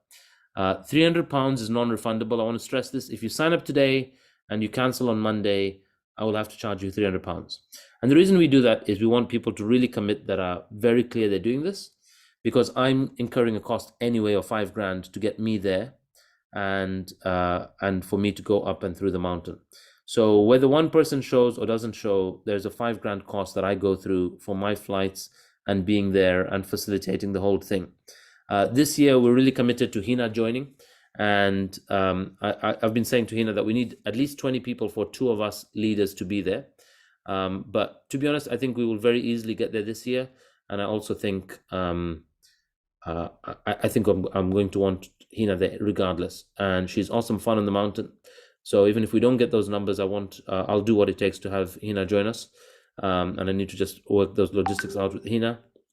And yeah, you'll see and you'll experience Hina operating in the background, whether or not she's there. She does perform unconditionally and is the reason why she's a FITBANKER track leader. Start by sharing your why. Why are you doing this? What is it you want to transform? Have a real significant meaty area of your life as to why you want to do this. Don't do this as a bucket list item. You can. It can definitely be a bucket list item, but use this as a transformative experience. Think of a really big area of your life that is a hurdle, a mountain that is dead, that is untransformed, that is monotonous, that is ordinary, that you would like to create extraordinary. And see how this mountain will transform that for you. And so you can invite others. You can do this with family. You can do this with your kids. Like I say, if they're above 6, if they're above 9 on upwards, we're very confident. If they're above between 6 and 9, check with me. I just need to ask you some questions about any kids that want to join. You can do this with your parents. You can do this with elderly. Like I say, people up to in their 70s can do this. And then we want to start talking about what do we need to do to train and prepare people. Wherever you are now, with 12 months to go, we have ample time, whatever state you're in, to cause a transformation to your well-being. I can confidently say that 12 months ahead. We need 3 months in reality to train, 3 to 5 months of rigorous training, but we're starting now. And the big hikes start in December, and December, January onwards, you start every month, you want to do one big hike. And in the last month, we want to do a 15 to 20 kilometer hike or big trek to build that endurance. But guess what we're doing, guys? We have these cornerstone climbers, and I'm letting you know now, people who did the summit that I've just finished didn't pay this. I'm offering this promo because it's a whole year away, and I can get to lock in and I benefit from certain things that I book in early. And so the first 4 people, but because now we have interest from India and other regions, we are doing, I'm going to keep this promo open till either the first 4 or whoever is signed up by 31st August. So on Monday, we have the second such masterclass. I'm going to, in fairness, keep this for them because they couldn't join at this time. And those of you that are in now, if you're in, very simply, if you're paying it a one-off, if you're paying a one-off installment, then it's 3,300. 300 is non-refundable. And this is all you have to do. Those are the details of where you need to send. You can screenshot and take a picture of this place, of the account details if you're in. Once you're in, put your reference number, send me or Hina or both of us a screenshot or on the Kili 2023 interest group, because leaders inspire leaders. If any of you are committed and you share on that FITBANKER 2023 interest group, there's a separate group for those that are already paid up and signed up. Where's Krupali? Is Krupali there? Or has she gone? I think she had to go. No, she's got a flight to catch. Okay, cool. So Krupali, somebody, like, if you've done it before with us, then I will more or less just try to cover her cost to join us and other people like that. And we're really committed that you have this amazing experience. Out of the 70 people we've taken all these years, I think we've had 7 people who have not summited, right? And so it's up to that's a very good rate in a sense of overall summit, but our each mountain climb goes from 80 to 100%. That's the summit success rate. The lowest we've had is 80% summit success rate. Sorry, the last one was the one with my dad in Kanea. If we counted them, then it's about 2/3 summited, and 1/3 didn't, and that summit alone. But other than that, 80 to 100. Marangu route is the route that we did. I don't recommend it. It's the one which has wooden cabins. It's deceiving. It gives you comfort at night, and then you face the adversity in the day, and your body doesn't acclimatize because the route is just a straight line up. There's no scenery there. It's not at all anywhere near what we're going to experience on this particular mountain. I'm going to pause now for a second and ask if anyone has any questions about this, and anything about the films. If you want an individual film, any questions about the route, please do ask. Hina? Ronnie, not a question, just to a little bit of information for everybody. It's just that the price, don't think over it too much. Just think about what's provided, the food, the shower, the toilets, etc., all of that. So there's no other group that I have seen that do what we do. I may be biased, but I've not seen any other group do this. With regards to tips, it may sound 220 each, but when you get there and when you see what the porters do, and how much they carry, the water, the food, they don't have some stuff. They have to go in the middle of the night, go get it from the base, and they come back. There is so much that you don't see that they do. So it's just amazing, and it changes you. It changed me. When I came back down, I'm a completely different person that came down. The other thing I was going to say, if you have any questions, if Ronnie's traveling or anything like that, drop it in the WhatsApp, and I'm happy to help. UK people, I'm happy to go to Mountain Warehouse with you and do your shopping. With Mountain Warehouse, even if it's items on sale, we still get discount of FITBANKER 20 discount. It still works. The last thing is we have treks nearly every month. Shaq is one of our trek leader as well with us. Every time. So if you're in UK, please join our treks. It's so much fun, and you just get training, you get the knowledge of what you have to wear, what you have to do, etc. So join us on our treks as well. That's all from me. Awesome. Thanks, Hina. Anyone else have any questions, or anybody want to verbally commit saying you're in? Let us know. Ekta? Yeah, thanks, Ronnie. Really exciting, and it just makes you want to say, yes, we're going to join. A couple of quick questions, though. Yeah.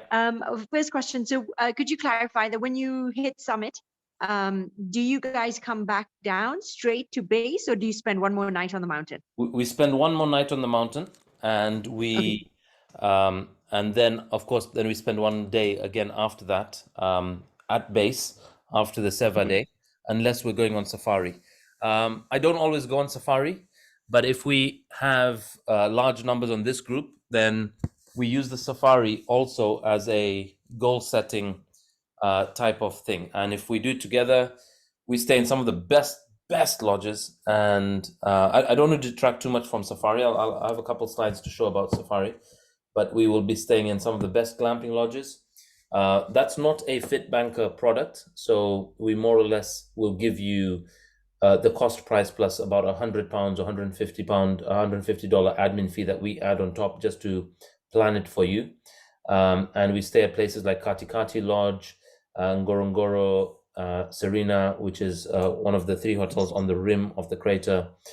it's a phenomenal experience. And those of you that want to do the hot air balloon safari, which I recommend, is phenomenal. And there's a lot of stuff that we do. It's you want to relate to this as an investment in you and a treat for you, which is the safari bit. But this leadership program is a game changer. I don't. We've had a lot of pressure recently from, not a lot of pressure, a lot of interest from East African community that do and get a lot of hikes. And the questions that we are being asked are not even the right questions, because what we're doing is not a hike. And as East Africans, I can see the benefit you guys get from a lot of local mountains and climbs. It's a leadership program. It's at a caliber which you just cannot compare to other experiences. And the mountain is not just about getting to summit. The mountain is about what every day, what you get to go through and experience. If your goal is like, I just want to go to summit, then I'm the wrong guy for you. If all you just want to do is tick off and get to Uhuru Peak and take a summit photo, by all means, I can give you 10 names of other people and organizations you can go with. But I'm very clear on what we package and put together. And it's a reason why we have people come twice with us and wanting to come again, right? Despite not submitting, wanting to come again, because we've created a world-class program. And I say that with a lot of pride and confidence, and I have a lot more confidence in my delivery of the program. So would love to have you join. And let me know if you're joining with any family, or is it just you? Sure. So Ronnie, two other questions. One was just concerning the costing. Yeah. For East Africans, you mentioned that there is a different rate. Is that right? Yes, it's 2,850. 2,850. Okay. And the next question is, in terms of payment, it actually wasn't very clear, and maybe there was somebody else that put that in the chat. Was just to say that is it only a payment through PayPal, or can you guys provide bank accounts where we can do direct transfers? Yeah, the bank account details is what's on the next slide. So I recommend not to use PayPal, because they will. I've put it there if somebody wants to do PayPal to PayPal, but it will deduct quite a lot in fees, right? Almost the deposit. But if you are, this is the bank details on screen right now, and if you're paying internationally, then there might be some additional details, I think. Yes, like bank name and what have you. Yes. Yeah, so I'm just going to copy that now, and I will send it on the Kili chat. So. Yeah. And I know someone from the US is asking about visas, so just to share that, yes, you can apply for the visas online, but Ronnie, you can share more. Yeah, you can get them on arrival for most of the Western world, but you can do them online, and it costs $50 online. And if you do it on arrival, it will also be $50. So you can do it online, and I've just shared on the FB Kili interest group. Please don't forget the reference, to put reference as your first name, Kili, so that we see that. Money, is that a question?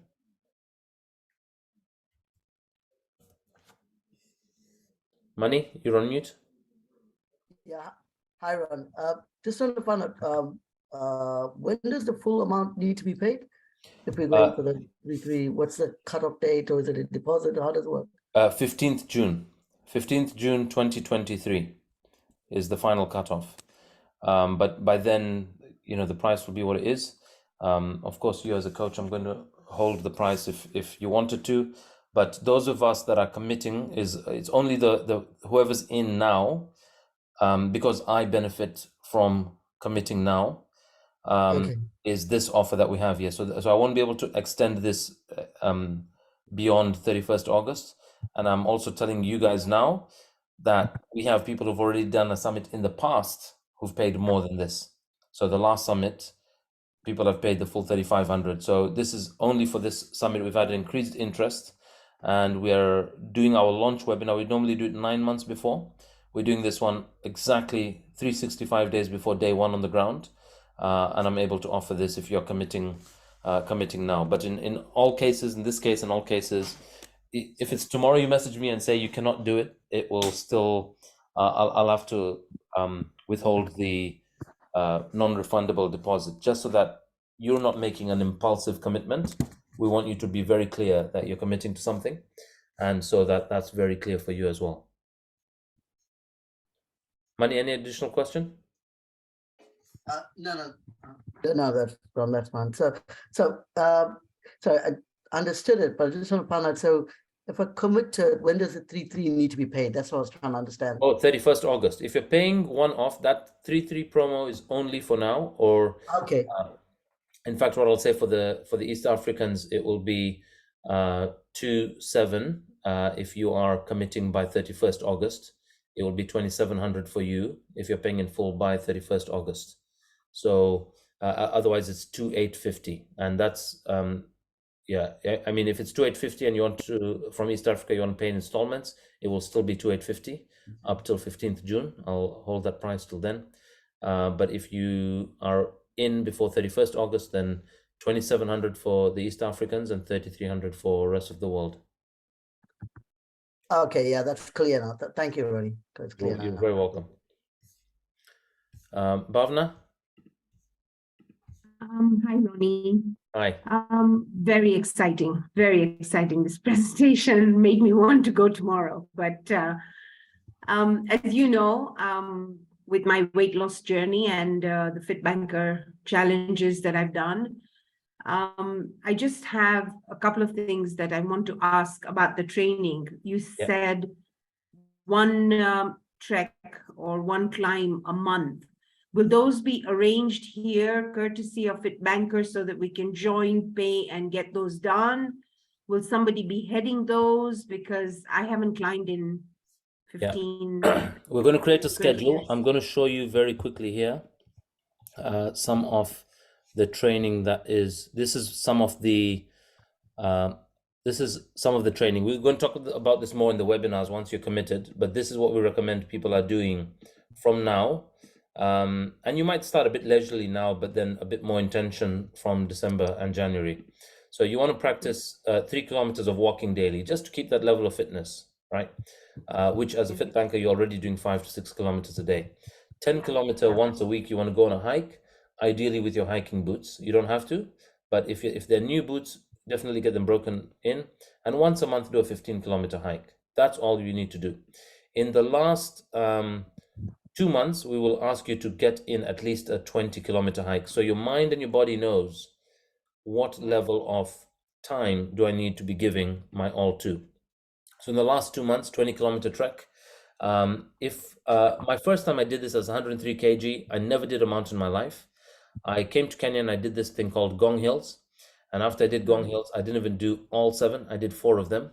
And then I did Mount Longonot, and that was it. And then I showed up at the base of Kili.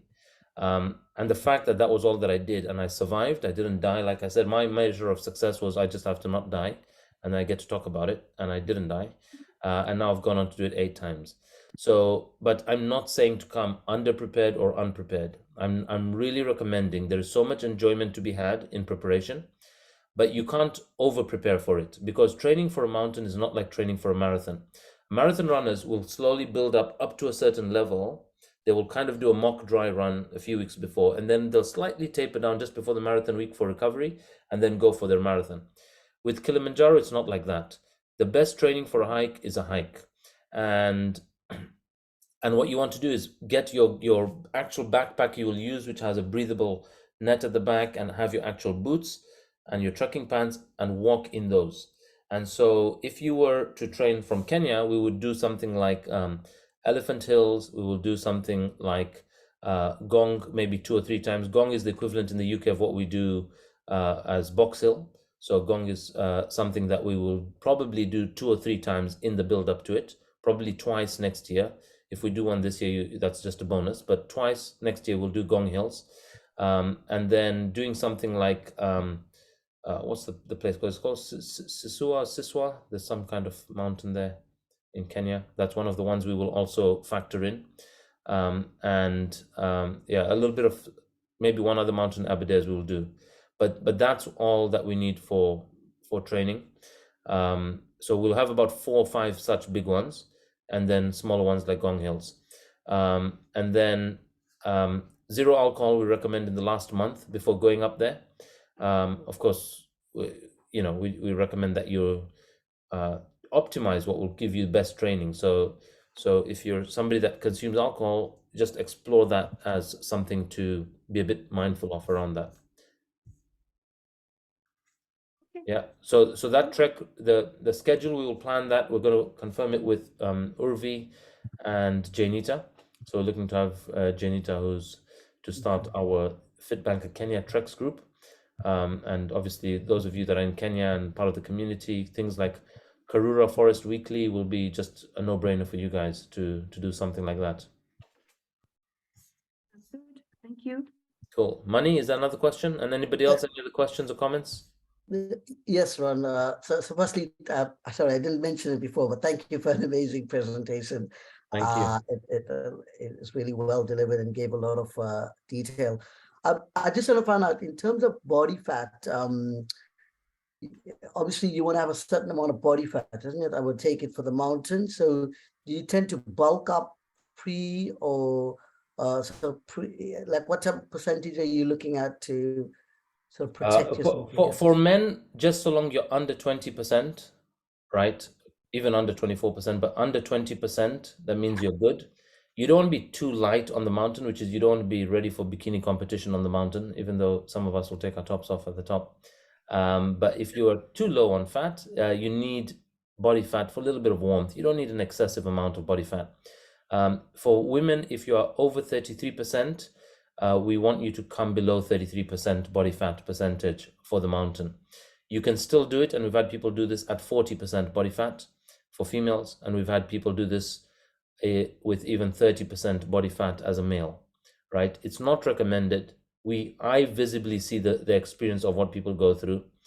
And at the same time, I've seen an athletic male, like on this trip and many other trips, completely lose functionality of their legs. When I say functionality, I'm talking about, we have very fit human beings who are holding two guides and their legs are just swinging, right? That happens on the mountain. Zero oxygen is going there. I don't mean to scare anybody, but I need to be straight with you. I will also say, of my 8 summits, this summit that I've just done now has been by far my strongest, with least injury, no inflammation, no muscle rub the whole way, no knee braces, no knee pain, and no walking poles. Not a single day did I use my walking poles going up nor coming down. I often need them coming down. I have lost a toenail on this particular summit coming down, but that was just because my laces were poorly done on the way down. I corrected them halfway, but by then I'd already done some damage. We do use blister plasts, and we use them preventatively, not reactively. So you want to put blister plasts where you know you regularly get them, or corn protectors if you regularly get them.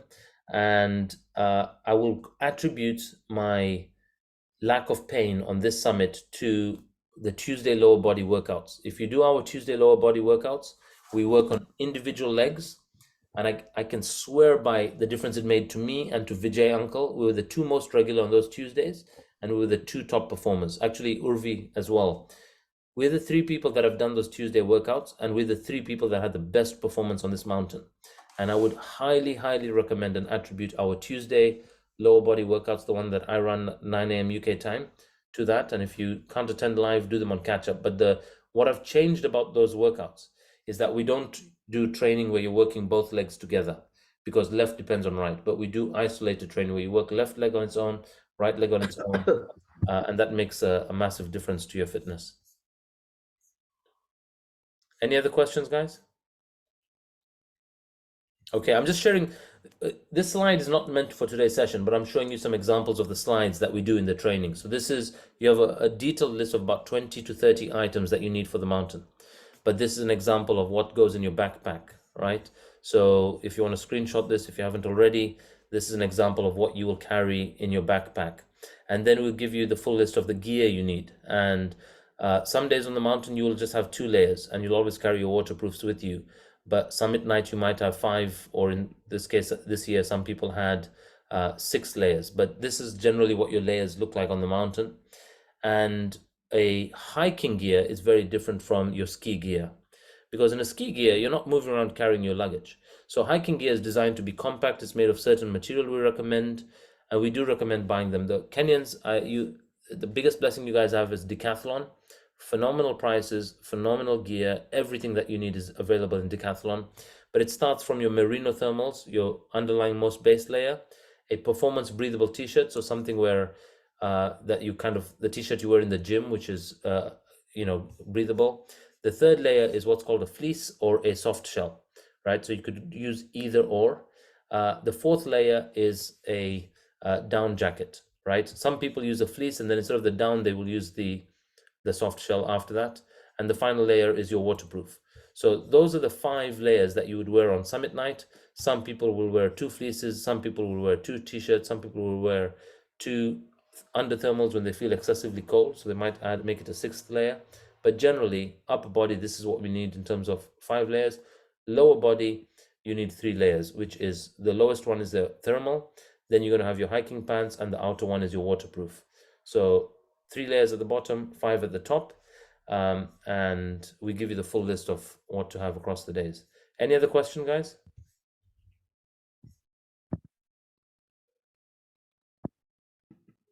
Okay, if not, sorry, is there a question, Mani? Yeah, Ronnie. So I still want to find out. So the trip ends on the 3rd, and then you said there's the safari after that. How many days is the safari? The safari is 4-day, 5-night, and actually that one will begin on the 2nd.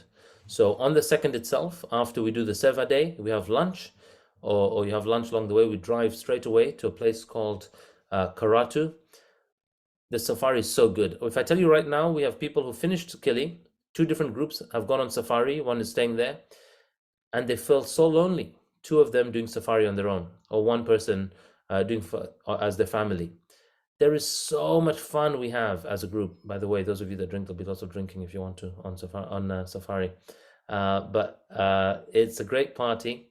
We go, it's not just safari, it's a bit of a cultural experience. So we go to the Maasai village.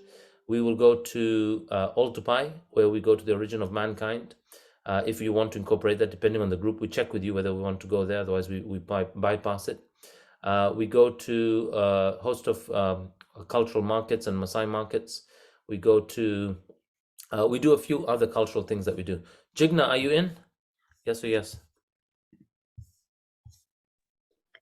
Hi, yes, 90% in. I just have to figure out the kids' situation. So there's only my hubby, to take care of both of them. One is a special needs, and other one is going through a lot of anxieties right now. All right. So yeah, I just got to, figure out what is the best way to manage, and yeah, I'm looking forward to it.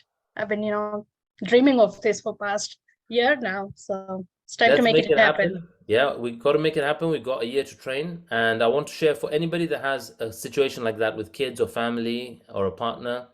Also, an option which we've done on multiple trips. We've done that with my mom, with my kids in this last trip. Is you can come with your family to base. They stay with us the 2 days. If you want, they can come 1 night up on the mountain, depending on their age and fitness. They come back down, they stay at base at that lodge for 5 more nights or 6 more nights waiting for you to return, and then they join you for the celebration after. So that also is always an option. And we can also plan safari and activities for the people that stay at base. If they don't want to just stay at the lodge itself has got great food, great entertainment. They're like a family. And so just so you know that we can flexibly design stuff around your family or custom needs. If we're taking any young girls up the mountain, or if we need a female guide or porter, we also do that, just to let you know. And thank you. Was also asking about you. Hey, Roddy. How's it going? That was really cool presentation. Thank you so much. It's extremely tempting. And I'm going to definitely try and make it happen. Don't try and make it happen. Start to make it happen, and ditch the word try from your vocab. Yes, definitely. I think just like the other Jigna, I need to just organize logistics. I'm sure that's something that I can make it happen. But no, honestly, I've been following your stories with the previous group you just, did. And I can see like how one of the other ladies said, like, I want to go tomorrow. Like, that's exactly how I feel. Yeah, so. I do want to tell all of you guys now, when you feel that you want to go tomorrow, a lot of us will feel that. But this is a mountain which failing to prepare is kind of preparing to fail, right? So we don't want to impulsively do it. You guys have the first mover advantage, like I say, and that's why we are offering you the incentive, but we're also offering you, letting you know and being straight about the non-refundable bit. We do have people on our wait list. When I say wait list, they've signed up from 2018 or 2019 or 2020. They are paid up, and they haven't been able to travel at the time of travel because they either got COVID or they weren't permitted to fly from their country or some other issue happened. Those are a pre-existing group of people who are moving, who have this option to move to August. So there is that global community of people already paid and signed up who are going to be on this. They just need to confirm that they're doing the dates. And the only difference they will have now is they will be paying the top-up film fund contribution. In this promo that we're giving, the film fund contribution is included, the camera crew is included, the edit work for the group film is included. If you want an independent film, you can also do that, and that costs an additional about £500 for your own film. So £500 for your own film, which is we'll write a script around you. If anyone has time, I'm happy to play what an individual film looks like. Some of you have seen the film Maliha that we made. This is a single mom that did it. She said, I want to tell my grandkids, this is what grandmom did. She's a single Pakistani lady. She got a lot of hurdles, legal cases, police showing up at her home 48 hours before, just because her going through the divorce, the husband was sending police and making complaints, say she's traveling during COVID and she's irresponsible with the kids and a whole bunch of stuff. And it worked against her. It really almost stopped her. But people have to overcome that first hurdle, which is we say to people when we meet you at base, well done on your first summit, which is getting to base. I will tell you now, of all those of you that submit or commit today or commit between now and next year, 20% or 25% may not show at base. And we're going to keep driving that point home, because if you have niggly knee pain, niggly back pain, if you have anxiety, it will only magnify over time if that's your concern. And the reason I exist is I've been in situations where people are about to fly the day before, and they say they can't fly because they've got an anxiety attack, or they've got a breakdown with their business, or they've got a breakdown with the company. And my job is to get on the phone with you and say, hey, mate, close that factory down.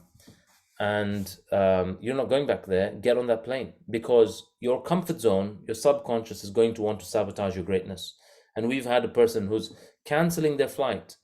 And I tell him to say, actually, tell the workers to just go home. He's got a big factory he's running. And there's some breakdown there. And I said, you send them home and you show up and you be your word, and then watch how your people in your company show up. And his leadership, his company is completely transformed because he did this, right? So that's what I invite you guys to discover, that what is the why you want to do this. Have a very powerful and very clear why that you want to do this. Any other questions, guys? Okay, cool. Thank you, everyone. Thanks for being on. If there's anybody that you want to see this recording or join Mondays, please invite them to Mondays. We don't want to share this recording beyond next week because of the offer that's there. So the next such masterclasses that will be run will not have that promo that I've shared with you guys now. That's one of the first move advantage being here. So thanks for being here. Sorry, Bhavna, is that a question? I have one question. Yeah. I have a question. Yeah, please ask. You mentioned the base location. Can we get more details of the base, and maybe just independent charges for that? Because I know a couple of people who'd like to go with me but don't want to summit, but would be happy to stay in the base. So just facility, internet there, can they wait? What would they get, etc.? So let me tell you, I've done this summit with many providers. Most of the people that come to Kenya and do it, they live in very basic lodges, almost hostel type, right? Which the Western market loves, where it's very basic and rough it out. I chose to go for something a bit more luxury. It costs $150 a night if you walk in and pay at reception. It's $150. It's called Weru River Lodge, right? There's an area of Moshi called Weru. It is a very beautiful rustic feel. The family, the owners, the founder, is a phenomenal success story. We're going to meet him too. His video was just shared there with that photo idea by Jag. His name is Cuthbert Swai. The Swai family are literally like my local African family, and they are amazing. He started off as a porter. He became a guide, and now he is this multimillionaire that owns this lodge and other travel companies and other stuff that they do. They're very good family friends of mine. I've met them, and they've become family only through the mountain. I didn't know them otherwise. So we stay at Weru River Lodge. If you are doing this with us, don't hold me to the price because it might change by next year. But if you, it's $150 walk-in. If you're doing it with us, it will be $80 for every additional night. as single occupancy, $80 or $85. And if you're doing it, if you're sharing, it will be about $65. Sure, it'll be about $65 if you're sharing. So $60 to $65 per person if you're sharing. Okay. Great. Thank you. All right. Awesome. Any other questions, guys? Any other concerns you have around the bags you have to carry, the weight you have to carry, any injuries, anything of that sort?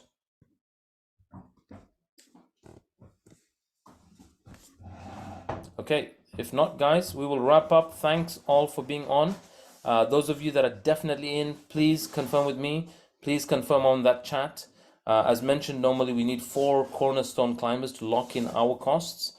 And I've said that special, I'm going to just open it date-wise rather than quantity-wise till 31st of August.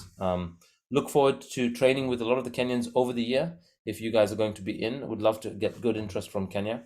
And also those of you in the UK, hopefully I'll be back here again for one or two more summits over the year. But we have an amazing group of the trek leaders, which is Hina, Shaq, and that team is growing, including the first person that introduced me to Kilimanjaro has now joined our trek leaders team in the UK. So he's going to be there for those treks as well.